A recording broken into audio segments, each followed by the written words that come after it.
Hi, hello, welcome back to another episode of Musings podcast. I'm your host, Gungu Mildred, and I'm so happy that you've joined me on another Wednesday for another amazing episode. Full disclaimer, my neighbors are awake. They are telling stories. I can hear them laughing and shouting, and it's past midnight again. And I cannot wait to record later on, so I just have to push through it while they're talking, while they're laughing. If you hear it in the background, please understand that it's not in my house, it's my neighbor's house, and there's nothing I can do about it. Okay? So, Yawa, I don't know. Today's movie, before I even get into it, I don't know what I'm going to say. There's this other reviewer who does, I think, just Kenyan movies or maybe African movies. I don't know how, but his page, his channel popped up on my personal YouTube.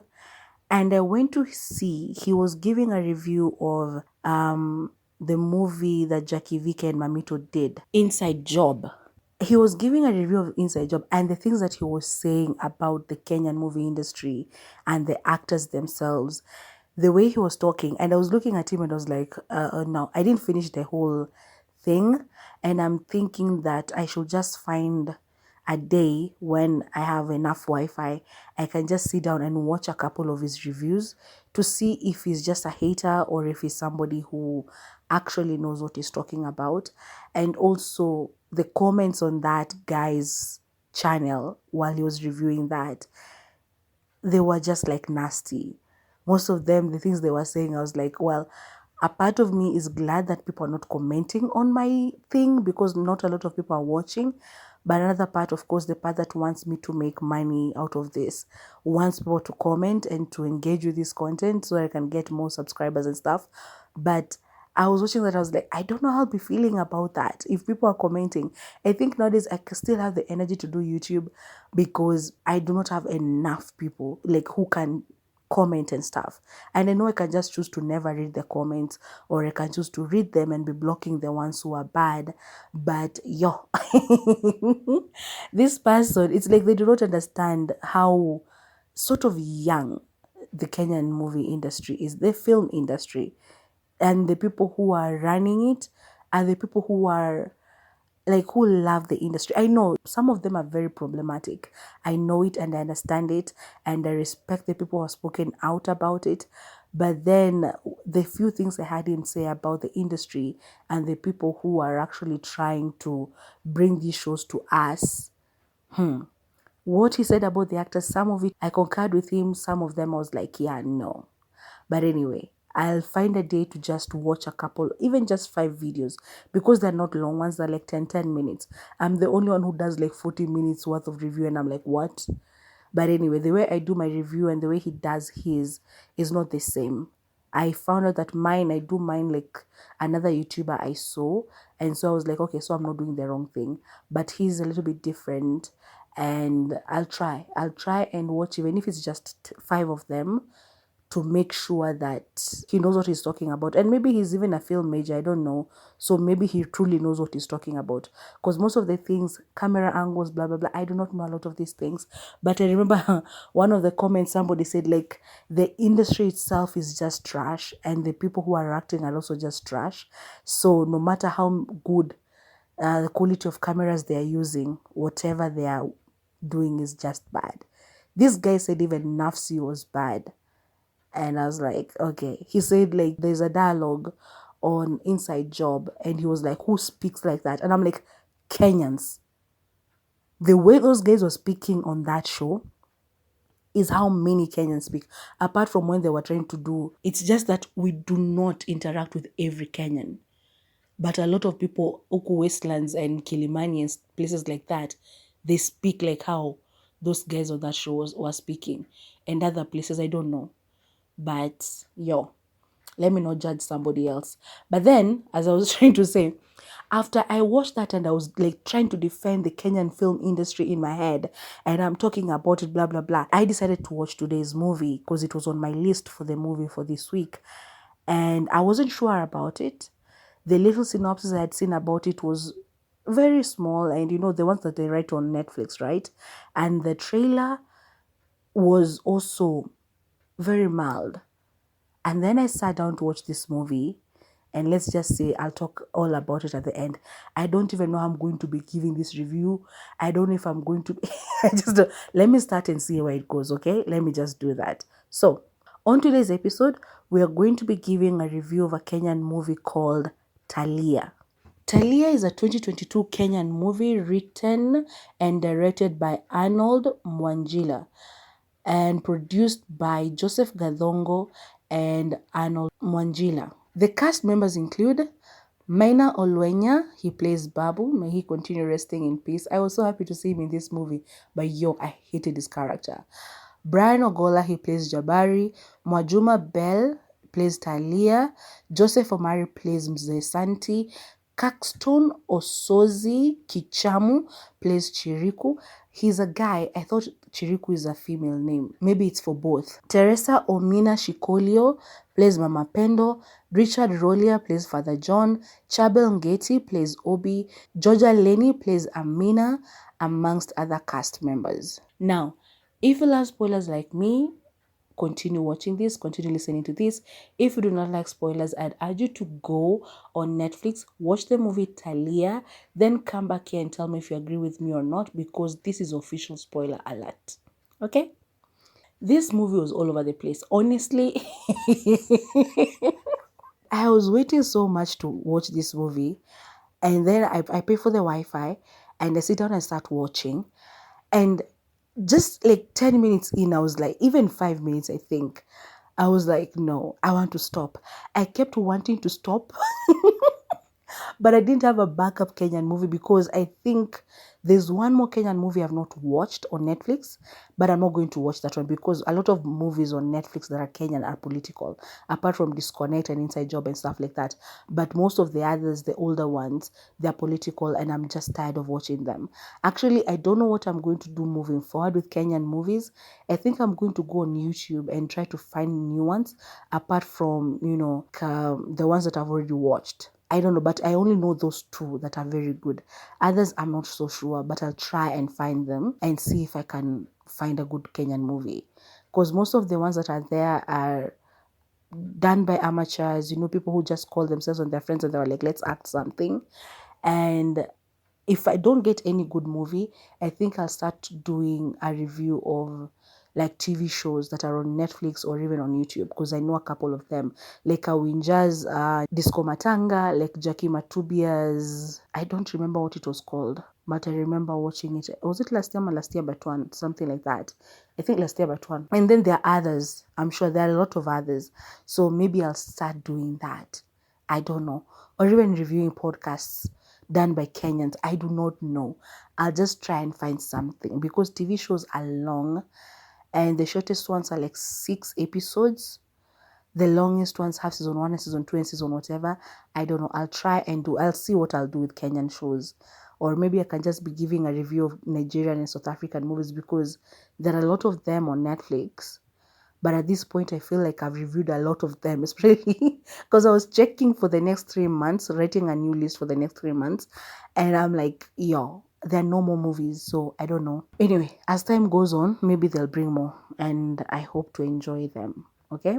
So anyway, as I was saying about this movie, I started watching it. And then like 5 minutes in, I was like, I want to stop. Then 10 minutes in, I want to stop. 20 minutes in, why am I doing this? 30 minutes in, I was screaming in my head.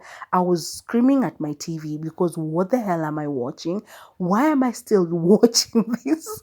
Why am I wasting my 2 hours of internet watching this? I don't know, I should go on YouTube and just watch anything else. I should use it on social media. I should do something. Even just watch news. I don't know. I was like, why the hell am I watching this movie? And if you want to feel like I did, go and watch it for yourselves on Netflix because So anyway, Taliya begins with this child. He's sick. He has like a scarred face and he has a hump on his back. And he's talking to his mom. I think that's not even his grandma because they said she didn't have a child. So I don't know. I don't know how they're related to each other, but she was taking care of him, Mama Pendo. So Mama Pendo is taking care of the little boy that is Obi, and she's telling him a story. So they start like how Kenyan stories are done. Like, whether it's in Swahili, they use a couple of English words, and Father John is white, but most of the dialogue in Swahili. So Obi starts like, they do that thing of hadithi hadithi and then hadithi njo, wongo njo. Is it tamkolea or something like that? So they do that, and then she starts telling him a story. So the story that she tells Obi, that is Mama Pendo, it's about the mermaids. So in Swahili, they were calling them majini wa bahari. So she's telling him of the story of the mermaids and how they used to be. So there's this particular mermaid. They start with, there's this boy. I don't know, I'd forgotten the name. Jabu or something like that. Jamu or something like that. So like the story that Mama Pendo was telling Obi was like, the gods of the ocean and the gods of heaven, they were both alone, and they decided that they wanted a baby. And so they formed a baby, but then when they looked at the baby, they did not like the way the baby looked. And so they threw the baby onto the earth. The goddess of the earth was like, okay, I'll take this baby and I'll take care of him. And the goddess of the sky and the father was the god of the ocean. They never came back for the baby until after a couple of years had passed, and they don't know, they wanted the baby again or something like that, and they came to find it was chaotic. I don't know. So when the boy grew up, he went, because he was struggling, he was suffering. So he went into the ocean. He took a boat and pushed it into the ocean, and he wanted to go and confront the dad. So when he did that, instead of the dad answering to him in kindness, he threw thunder on him, and he just never addressed what the issue was. And so Jamu was very, very sad and stuff like that. Anyway, the story continues. There was this mermaid. I think Jamu grows up, and then he marries Taliya by force. So Taliya was a mermaid. But then I don't know what Taliya did. And then I think she was rude to somebody, to the goddess, one of the goddesses. And then she was cast to never have a child with Jamu. So that caused fracas. And when Jamu realized that Taliya was cast, he divorced her or something, and then married Leah, that is another mermaid or something like that. Like, it was chaotic, as I said. And then somehow they were blessed with a child or something. I don't know. But I think Taliya killed somebody or something like that. I do not know. I'm not so sure. That story, as I said, this was 5 minutes in. Like Mama Pendo telling this story, that's the first 5 minutes. And I was already like done with that movie. But Obi loved that story very much, and he kept asking. So anyway, we are shown his dad. His dad is a fisherman. And even while that story was being told, that part of Jamu, like he pushed the boat into the ocean to go and speak to the dad, we are shown Babu. That Babu is Obi's dad. So we are shown him. So Babu is a fisherman, and he's Obi's dad. But the mom died, I think, while he was being born. So they had gone to the ocean, I don't know for what. And from flashbacks, somewhere along the movie, we are shown Babu and the wife, I think that is Amina. They had gone to the ocean or something. So we're just shown like they were both on the shore. The waves were hitting them and going back into the ocean. And so he wakes up and he looks on his side and he finds Amina. She's also by the shore. She's not breathing. She's not, conscious. She's not moving like at all. So he tries, but she's still pregnant at that time. I think he's the one who helped deliver the baby. And maybe that's what made Obi become sick the way he was. I don't know, because he kept coughing. And as I said, he had that hump on his back. And also he had like a scarred face. And he was on a wheelchair as well. So anyway, this community that they live in believes in God because of Father John, but they also believe in the olden stories, like the old stories that used to be told about Jinua Maji and, the god of the ocean, the god of the earth, and god of the sky. So they believe all these stories, and they, like just like it was an African story, like how we still believe in our customs and culture and stuff like that, but we also believe in God. So there are people who are fighting. So Babu is one of the people who do not believe in like God, the white man's God, which is like God.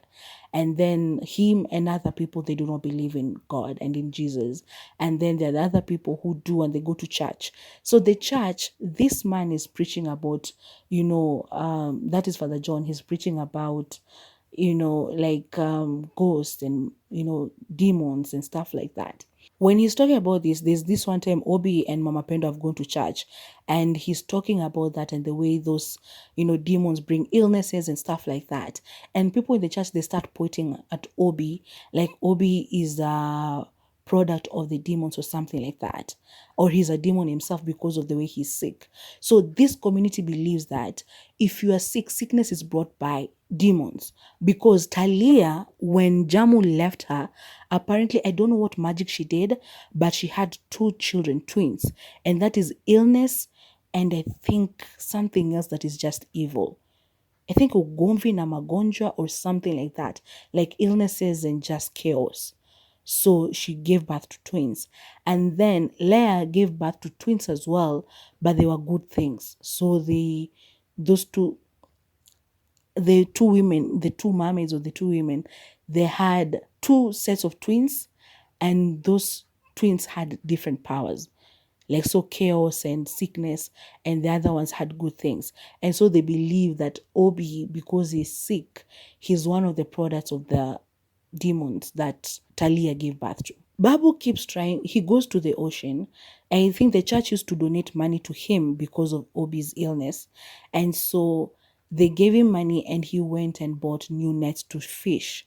So he goes to the ocean to try and fish.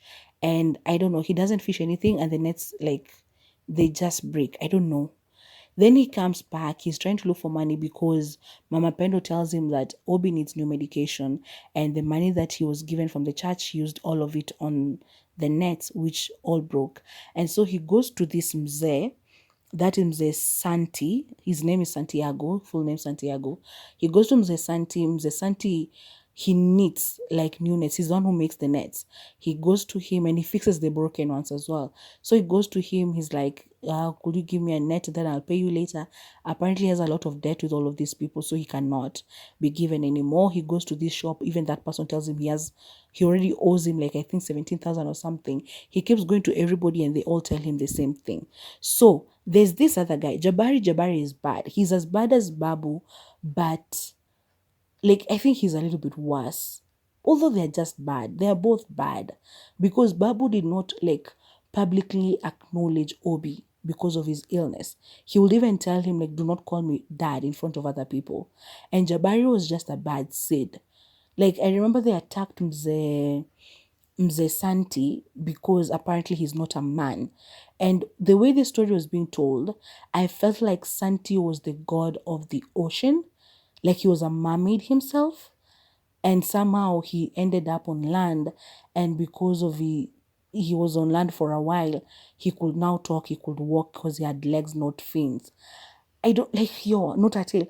This movie was chaotic. But then towards the end, he says like he was cast by the mermaids to not have like, I don't know, he didn't have private parts or something, because there's a part Jabari and his friends, they kicked him and pushed him to the ground, and they removed his clothes to check if he was really a man, and they just started spitting. I did not understand, because Jabari was saying umeoza, like you're rotten down there.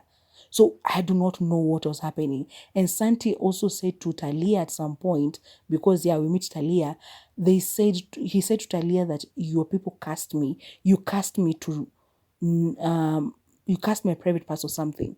Like, honestly, this movie ended, I did not understand what it meant like at all. So even as I'm talking, I know I'm confusing you, but it's because I was confused myself. But Babu was happy with the Amina before she died. But then I think he changed after Amina died. He just became a cruel person. So anyway, while Jabari are harassing Mzee Santi, Babu goes to the shop and he steals a net that had been brought by Jabari and one of his friends to be fixed, and they were still new or something. So he steals them and he goes back to the ocean that night. And while he's trying to fish, there's this part. So sometimes I couldn't tell if it was a dream or if it was something that was happening, or it was the mermaids that were making them feel like this thing was true, or like, hey. So anyway, he's there fishing, but then this person comes from behind him, and then their hands have like, are they called fins or what are they? And then they attack him and they're choking him, but then he fights and he fights and he fights, and he manages to capture them in his net, and he carries that person. At the time we couldn't tell, but she was screaming as well. So later on, the next day, he goes back to the house and he sleeps peacefully. The next day, when he wakes up, he opens this door that he had locked with a padlock. He opens this door and there's this person. So at first we just shown like top part of their body, and it's a woman, but you know the prints on her body and stuff like that. I'm not even going to try and talk about that. So it's a mermaid apparently, and so he caught a mermaid and he's forcing her to give him 3 wishes, or is it 5? So he kept asking, do you give like 3 wishes or do you give 5? So she's not talking because she's not been on land for long, and so he's like asking her, and then he says he wants his wife back, he wants, I think, the son to be healed or something like that, and he wants money like more than he could ever finish. And then he goes outside and nothing has changed. He comes back, yells at her and stuff like that. So in the course of the next couple of days, she starts learning. So he talks to her and she repeats the words that he's saying. So she's learning how to speak, and before long she can have a conversation with Babu or whoever. So Babu comes up with a plan. Actually, Chiriku used to tell stories around the place. Like he will go somewhere, stand, and he'll start telling stories. People will come, stand there, listen to him, and they will pay him after the story. So that's how he made money. And so Babu listens to that and he's like, okay, I can get Chiriku to tell people about this thing. And so he goes and he introduces Chiriku to Taliya. So it's Taliya. The mermaid that was taken by Babu from the ocean is Taliya. So he starts talking to her. Chiriku comes and meets her, but she had legs at the time, I think. Mzee Santi also got involved after Chiriku saw her. Chiriku went and told Mzee Santi. Mzee Santi came and saw her, and because he knew a couple of things, he told Babu like the way to make her remain with her tail, her fish tail, is to water her. So he started doing that, and Chiriku and Babu and Mzee Santi came up with a business idea. They could do that thing that they do at the shows, at the showground, if you have ever gone, where you just see a head on a bucket and it's talking and stuff like that. So they make a business of people coming to this place, to Babu's home, to see her. So they make this like a bathtub, but made of, these big oil containers. They were cut and, put together, and it was long and stuff. Apparently it's supposed to have water, which I never saw. Maybe it was there. I had given up on this movie. I was watching it, asking myself why I'm still watching it.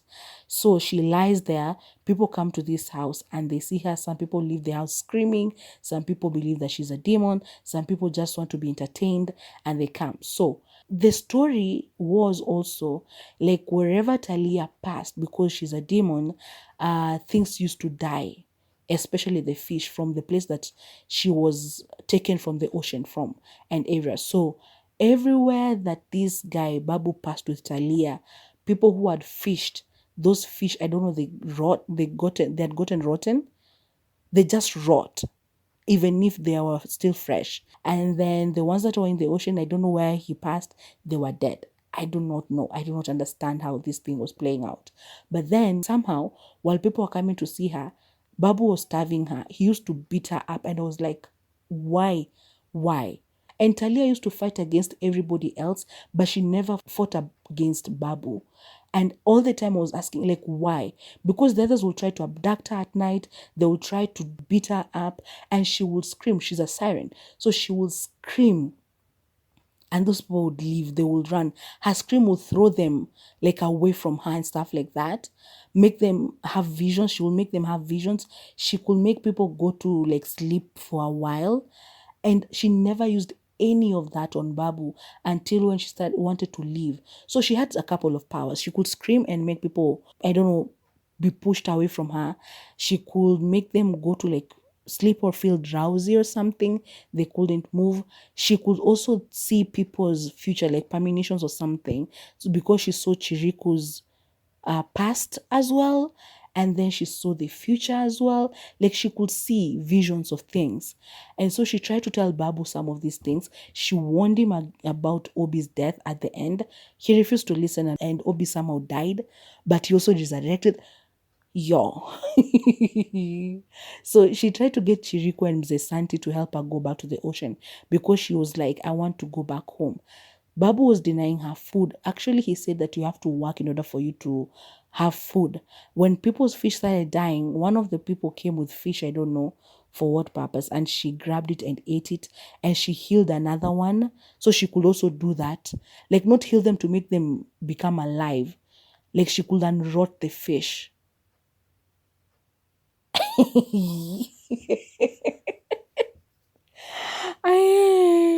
I'm talking about this and I still can't believe that I watched that movie, honestly.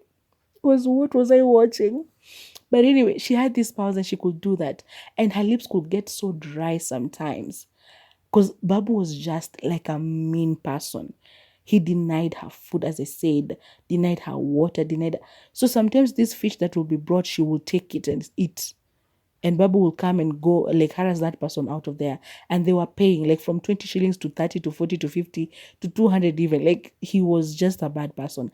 And the way he was doing business with Chiriku and Mzesanti is that he will take 50% of whatever they had made, and then the other 50% he will divide it amongst the two. And then at some point he got security to be protecting, Taliya's room, and that 50% for Chiriku and Mzee divided it by 3 now instead of 2. Yo, but anyway, a lot of things were happening, bad things were happening, especially in Babu's life. There's a time she beat him, like his finger, because that's the only time she retaliated against him, by the way.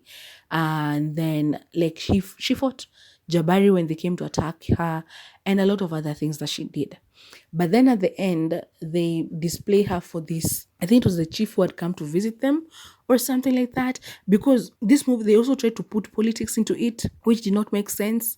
But then at the end, she was like, take me home. Because at that spectacle of the chief watching her, and people are saying, like, we have all seen these tricks, ask her to do another trick. So there's this woman who said, like, I want you to heal my child. And when the child was brought to her, I think she touched the child and she just put her hand away, and she was like, there's another child who needs my healing. So somehow Obi had left the home because I think Talia had gone into mind. He was seeing his dead mom, and so he went to the ocean, and I think he died there because he was saying that his mom needed to, like, this movie is complicated. There are scenes I couldn't understand because somebody is seeing themselves in the water, but they wake up at home. Or they see themselves at home, but they wake up in the ocean because Talia is messing up with their heads. I don't know. Like, I do not understand what was happening in this movie. Do I want you to go and watch it? Yes. Because you need to go and watch it and get as confused as I am.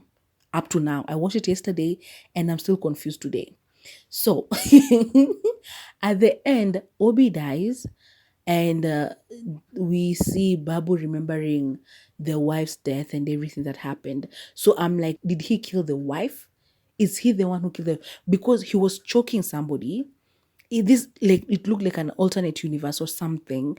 We didn't know that if it was in his mind or if he was remembering, or God, I do not know. But he was choking somebody that looked to be Taliya, and was like, you killed my wife, or you're lying to me about missing my wife or something. Or he was choking his wife who was dead, but she had come back to tell him to go and save their son or something like that. He was choking somebody. And then we are taken back to that night that the wife actually died. So I'm like, is he the one who killed the wife? Or is it just a flashback?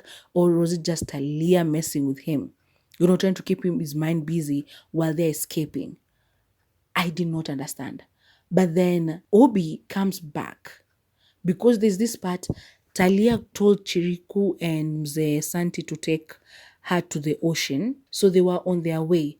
They get near the ocean and Mzee Santi goes like, I'm tired.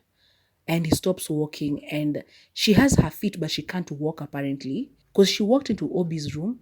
She walked into Mama Pendo's room, who I think was like the god of the sky or the god of the earth, one of those. She and Mzee Santi had a past that I did not understand. So I do not know, but one of them maybe.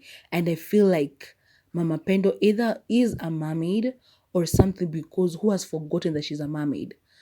Because the moment she met Taliya for the first time, she couldn't breathe. And the only other person who felt like that was Chiriku. I don't know what was happening. And Chiriku, actually, there's a time he almost died because she breathed in and refused to breathe out. And she was affecting Chiriku in that way. This movie was weird. Anyway, at the end, they managed to take her to almost near the ocean, like at the beach.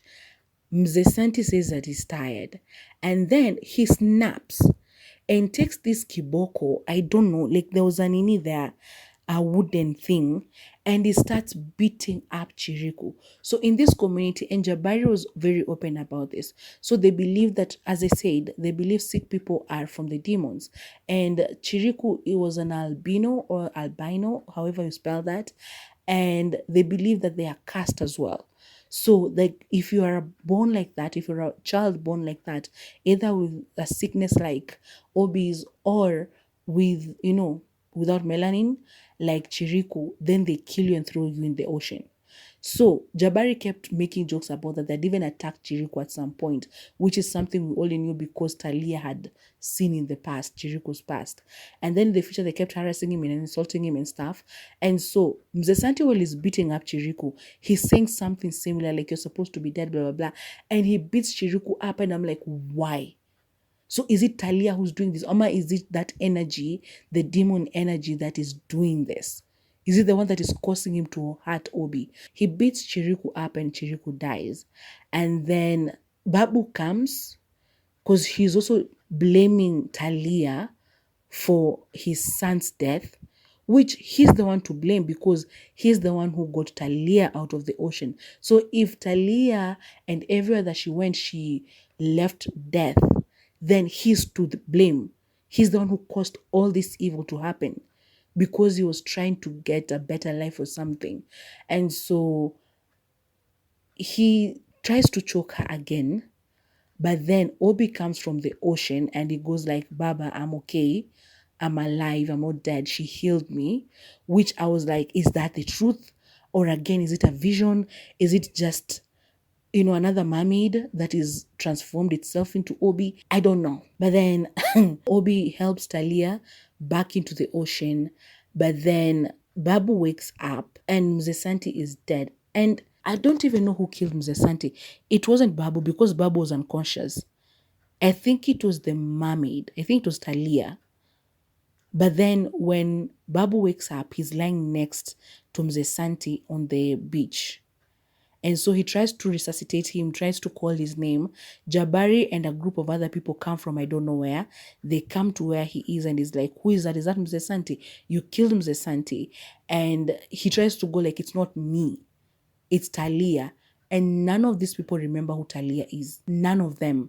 Jabari, who was there, who had paid, who had even begun, like, they were like, they could use Taliya's powers to overthrow the government or something. None of them could remember who Taliya was. So it was only Babu who could remember. And it's as if that moment he was attacked in the ocean, everything that had happened, it was like it was a dream that had happened. So when he wakes up, nobody remembers about Taliya or everything that had happened, but Mzee Santi is on the ocean beside him and is dead. And on the other side, Chiriku is also there, dead. Jabari and his mates go like, no, we have to call the police. And so they get him and they're walking to the police station, I think. And then the women, they come and surround Mzee Santi, I think, to try and help him or whatever. I do not know.